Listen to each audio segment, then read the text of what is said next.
এই half band কলার তৈরি করা এতটা সহজ আর কতটা যে পারফেক্ট হয়েছে সেটা তো দেখেই বোঝা যাচ্ছে। আমি আজকের ভিডিওতে এভরিথিং টিপস সহকারে দিয়ে দেব এবং এমন গোপন একটি টিপস দেব যেটা ফলো করলে এই ব্যান্ড কলার তৈরি করা কারো কখনো আর কোনো সমস্যা হবে না। আর এত বেশি সহজ এবং পারফেক্টভাবে দেখাবো A to Z।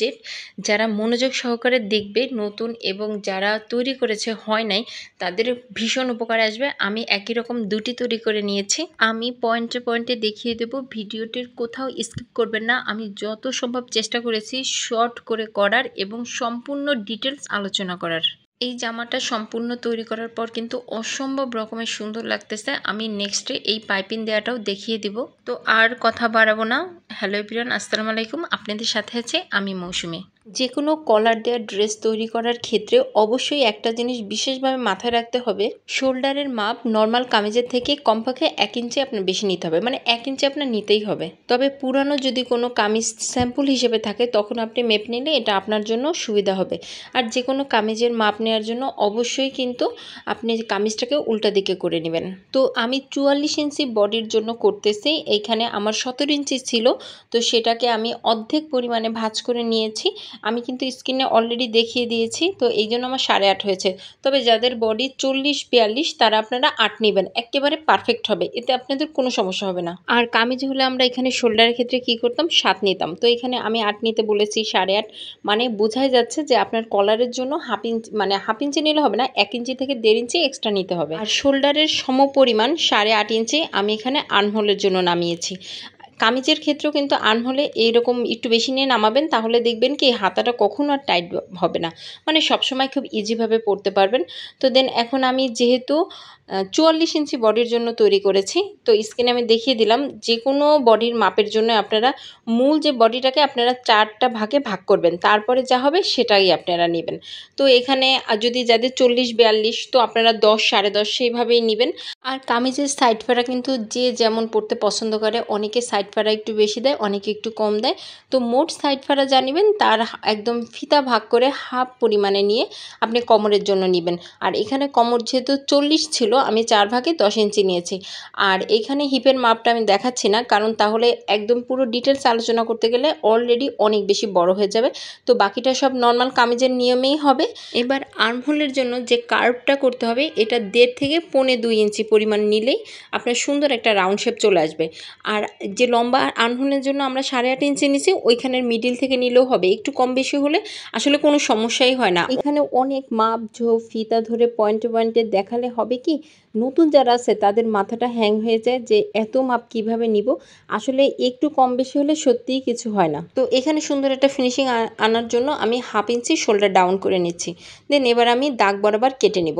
আর আমি এই কামিজটা এক পাট করে কেটে নিচ্ছি, কারণ আমার পিছনের পাটটায় একটু প্রিন্টের মিস্টেক আছে। কামিজের এটা যেহেতু সামনের পার্ট, তো এইখানে একটু হাতা যেহেতু আমাদের সামনের দিকে ভাঁজ হয়ে থাকে, এই জন্য আর্মহোলের জন্য হাফ ইঞ্চি ডাউন করে একটু কাট করে নিতে হবে, তাহলে অনেক ভালো ফিনিশিং আসবে। এবার পিছনের পার্টটা আমি কেটে নেব। এই যে এখানে কিন্তু অনেক ক্ষেত্রে দেখা যায় কি যে প্রিন্টটা না বাঁকা থাকে, তো গলার আর নিচের প্রিন্টটা তো অনেক ক্ষেত্রে বাঁকা থাকলে মিল করতে কষ্ট হয়ে যায়।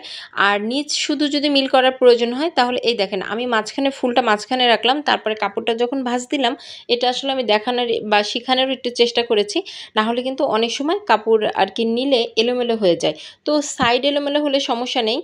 আর এখানে কিন্তু হিপের আমার কাটার অংশটা একটু অন্যরকম, কারণ আমি এখানে পাইপিং করব। পাইপিং দিয়ে কামিজ কাটিং কিভাবে করতে হয় আমি নেক্সট টাইমে দেখিয়ে দেবো, অলরেডি বলেছি।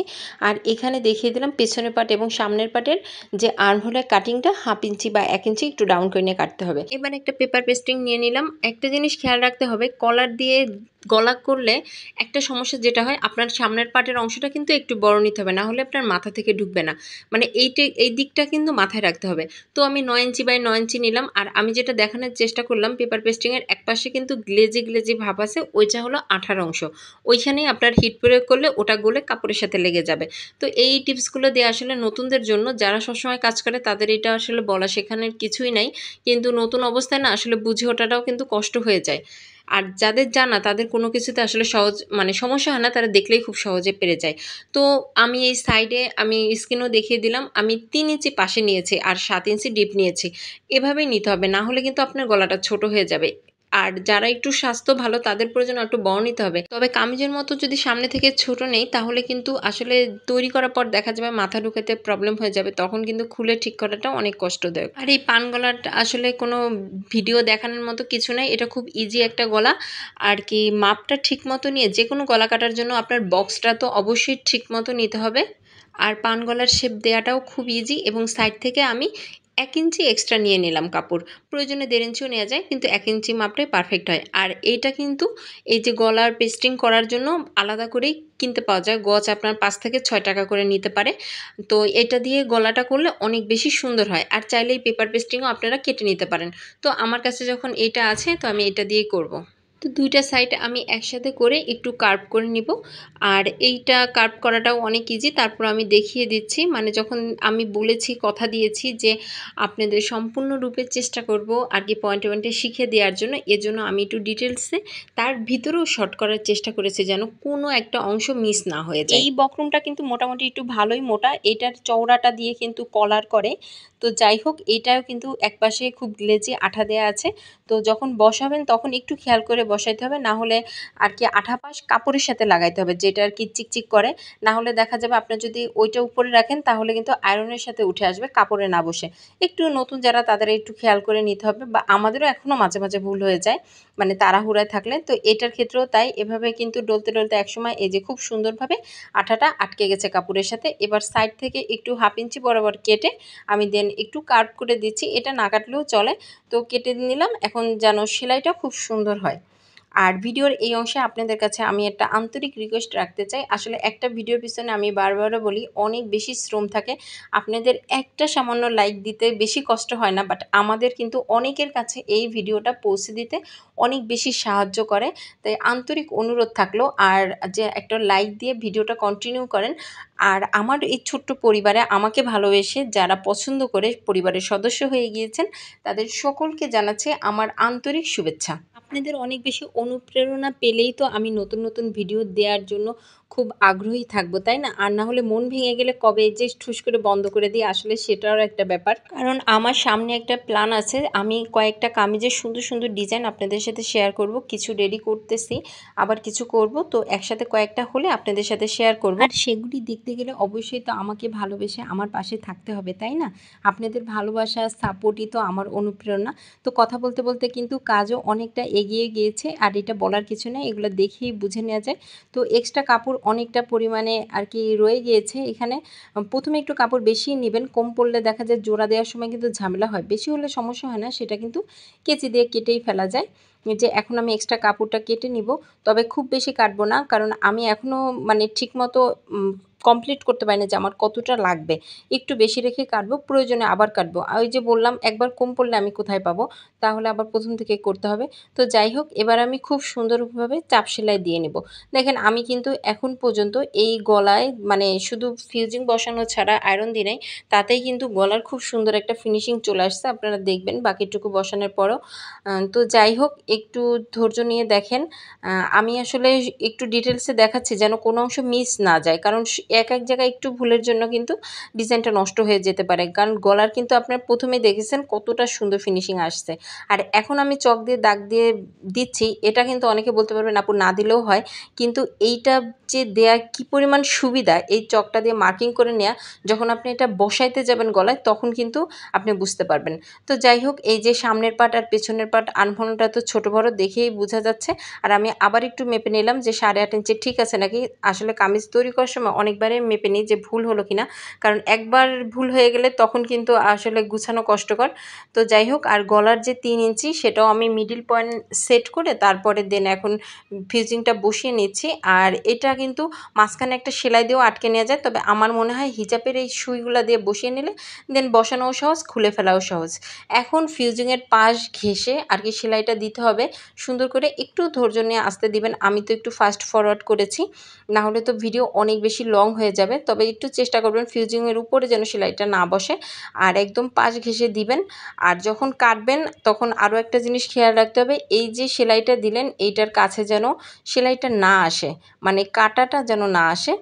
তো এই যে 1/2 ইঞ্চির একটু কম রেখে নিলাম। এখানে বেশি রাখলে না অনেক সময় কুঁচকে আসে। আসলে একটু গলার যে ফিনিশিং এটা সুন্দর আসতে গেলে কিছু কিছু টিপস তো একটু মাথায় রাখতেই হয়। এখন দেখেন যে কত সুন্দর একটা ফিনিশিং লুক দিবে আমি এই চাপ সেলাইটা গলায় বসানোর পর। আর ম্যাক্সিমাম টাইমে চেষ্টা করবেন যখন সেলাই করবেন একটু যে সেলাইয়ের ফোঁটটা ছোট দেওয়ার, তাহলে না দেখতে অনেক বেশি সুন্দর আসে। আমি সবসময় চেষ্টা করি মানে কাজের সেলাইয়ের ফিনিশিংটা ভালো আনার। আমার এই মেশিনটা কিন্তু আমার থেকেও সিনিয়র, আমি অনেকবার বলেছি। দেখেন কি পরিমাণ পুরানো মেশিন, দেখেই বোঝা যাচ্ছে কিন্তু অনেক সুন্দর সেলাই আসে। আর আমি সবসময় চেষ্টা করি একটু ছোট সেলাই ধরার, তাহলে কিন্তু সহজে খুলেও আসে না, আর সেলাইয়ের ফিনিশিংও একেবারে সুন্দর আসে। দেখেন কতটা ফিনিশিং আসছে এখনই। তো সামনের কাজগুলো আমরা আস্তে আস্তে করে নিব।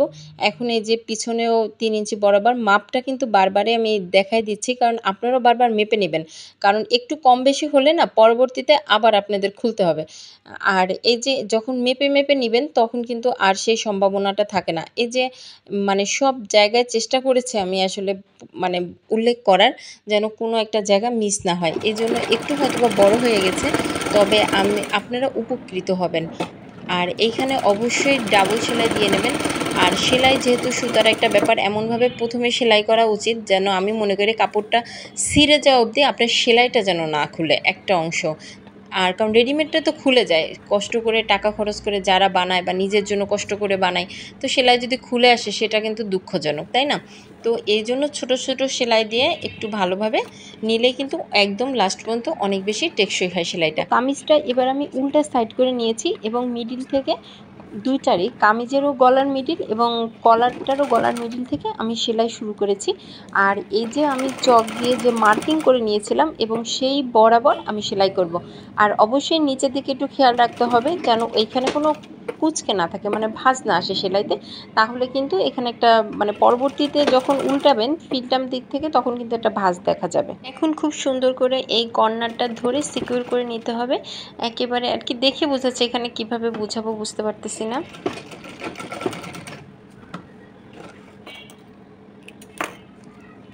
তাহলে কিন্তু এই যে দেখাচ্ছি, দেখেন কতটা সুন্দর কোনাটা এখনই চলে আসছে। যখন চাপ সেলাই দেবো বাকি ফিনিশিংটাও আরও সুন্দর চলে আসবে। এখন মিডিল থেকে আবার এইদিকে আমি সামনের অংশে নিলাম। এই যে গোলাপি যে মার্কিং করে নিয়েছি, মার্ক বরাবর আমি এখন সেলাই দিয়ে নিব। আজকে আপনাদের বোঝানোর জন্য আমি অনেক বকবক করতেছি। আমি আসলে গরমের ভিতরে ভয়েস দিচ্ছি, আমার প্রচণ্ড গরম লেগে গেছে। তারপর আমি কথা বলতে আসি। আজকে হয়তোবা আমার কথা শুনে অনেকে বিরক্ত হয়ে যাবেন। তবে যদি কোনো ভুল করি এত কথার ভিতরে, তাহলে অবশ্যই ক্ষমা সুন্দর দৃষ্টিতে দেখবেন। আর আপনাদের কোনো সাজেশন থাকলে অবশ্যই আমার সাথে শেয়ার করবেন। আমি যেহেতু নতুন, আমার পথ চলতে অনেক ভুল ভ্রান্তি হবে। আপনাদের একান্ত কোনো সাজেশন আমি ভীষণভাবে প্রত্যাশা করতেছি, কারণ আমার সামনে চলার পথটা যেন সহজ হয়ে যায়। কারণ আমি আসলে একটা মানুষ তো সব বুঝে না, তাই না? আর আমরা তো সেখানে খুবই নগণ্য, আমরা তো কিছু বুঝবো না, এটাই স্বাভাবিক। আপনাদের বিভিন্ন জনের বিভিন্ন মতামত, এটা আপনাদের কিন্তু অনেক বড় অনুপ্রেরণা হয়। আমার ভুলগুলো আপনারা ধরিয়ে দেবেন, আমি কখনো এতে কিছু মনে করব না, কারণ আমি চাই আপনারা ভুল ধরিয়ে দেন। ভুল ধরিয়ে দিলেই তো আমি সঠিক পথটা আপনাদের সামনে উন্মোচন করতে পারবো। চেষ্টা করব নিজেকে শুধরে নেওয়ার, না হলে তো আমি ভুল নিজেও শিখে থাকবো আর ভুল শিখাবো। আর আপনাদের কোনো সাজেশন থাকলেও বলতে পারবেন, আমি আপ্রাণ চেষ্টা করব। আর যাই হোক, এখন আমি চাপ সেলাই দিয়ে নিচ্ছি। দেখেন আমার প্রত্যেকটা জায়গা এমন সমান এসেছে এবং সুন্দর এসেছে, যার কারণে আমার কিন্তু কোথাও মিলাইতে কোনো কষ্ট হয় নাই। তো মাঝে একবার আমার মেমোরি ফুল হয়ে যেয়ে আর কি ভিডিও বন্ধ হয়ে গেছিলো, এজন্য একটু বাদ পড়ে গিয়েছিল। তারপরে আমি আবার সেটা মিলিয়ে দিয়েছি। এখন যে টিপসটা শেয়ার করব, কাঁধের এই অংশেও যদি কারো একটু কম হয়, টান বাঁধে, তখন আপনারা একটু ছাড়িয়ে নেবেন। এখানে অনেকগুলো কিন্তু সেলাই থাকে, এইটুকু ছাড়ালে কোনো সমস্যা হয় না।